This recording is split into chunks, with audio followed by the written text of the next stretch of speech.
We are live from MBA Servicing. My guest today is Mike Cox, CEO of Proctor Loan Protector. Mike, so great to talk to you today. Diego, thanks for having me. It's great to be with you here in Dallas. Yeah, absolutely. So before we dive in, could you briefly introduce yourself and your company, Proctor Loan Protector? Sure. My name is Mike Cox. I'm the CEO of Proctor Loan Protector.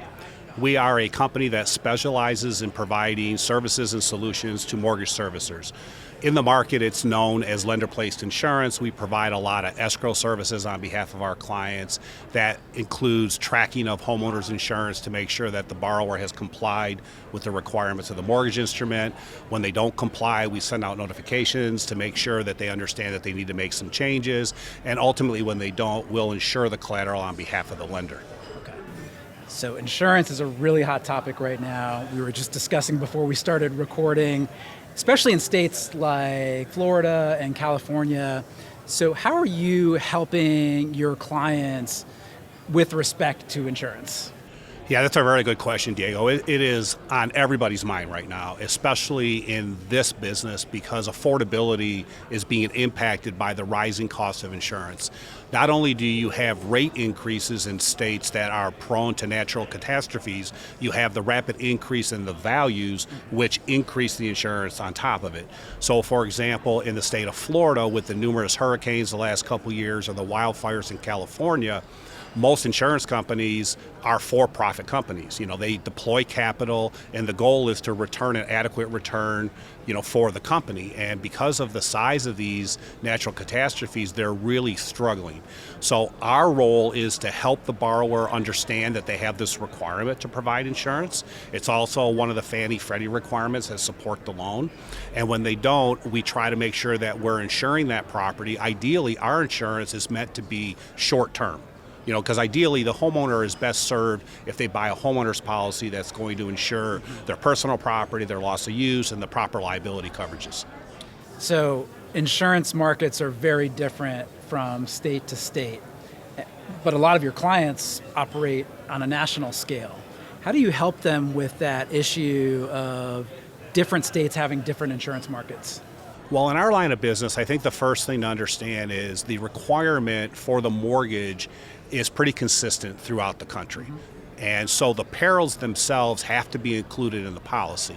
If you take a state like Florida, for example, one of the things that's changed is the homeowners carriers have been able to call out hurricane differently than wind. So for example, if you take a state like Michigan, your policy is likely to have a wind deductible. And in Florida, you might have two deductibles. One will be a wind deductible, and then one will be a named storm deductible, which will be higher. And so if you look at California, for example, because of the crisis with the wildfires, the state fair plan is insuring a lot of homes now, and there's some limitations in the state fair plan that has, and you have to make sure that the homeowner is complying with the mortgage, and ultimately that is what our requirement is. So we've had several natural disasters that have happened this year. How does your company, Proctor Loan Protector, step in when a natural disaster hits? Yeah, it's a really good question. When a homeowner has a loss to their property, it's pretty stressful for them. So for a lot of times they haven't had this before, and this is the first time that they've learned what they've agreed to in their mortgage document. And what I mean by that is if you own a home and you buy a policy, you have to add them as a mortgagee clause. And the reason for that is the lender wants to make sure that their collateral is going to be protected. So ultimately, when you suffer a loss, there is a sequence of events that have to be followed to make sure you're complying. And so what we try to do is, there's really two ways that we look at this, because part of our service side of the business, we call it loss drafts, or it's also managing the construction draws from an insured loss. We try to make sure that the borrower understands the requirements, communicate with them clearly, provide them with some tools to help them navigate through the process. And then on our lender-placed side, where we're insuring the property, we have a catastrophe plan.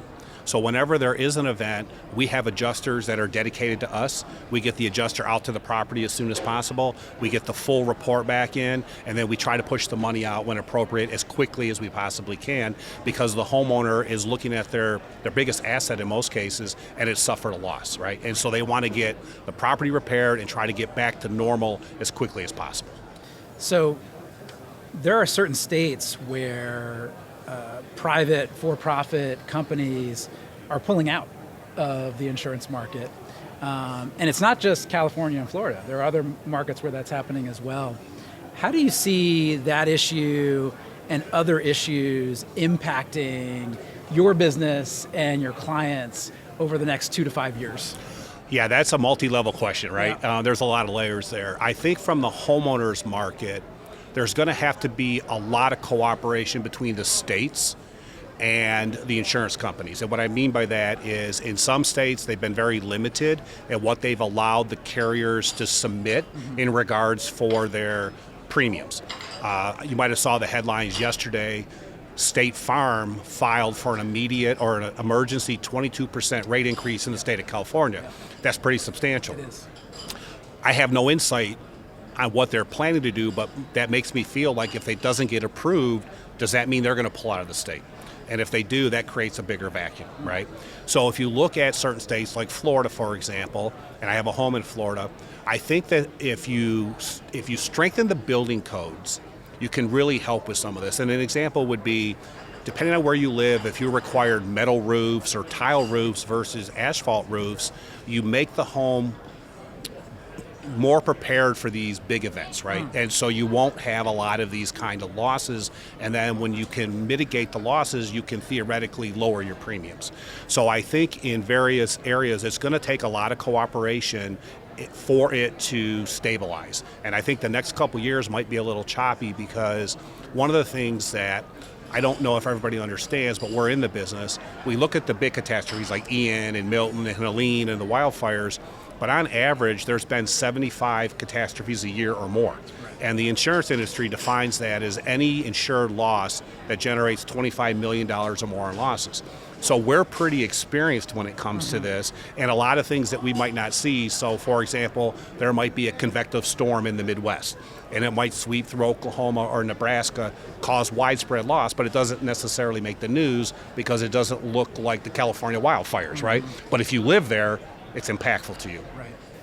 Well, Mike, this has been a really interesting conversation. I want to thank you again for joining me today. It's my pleasure, Diego. Thank you. Yep. Nice seeing you.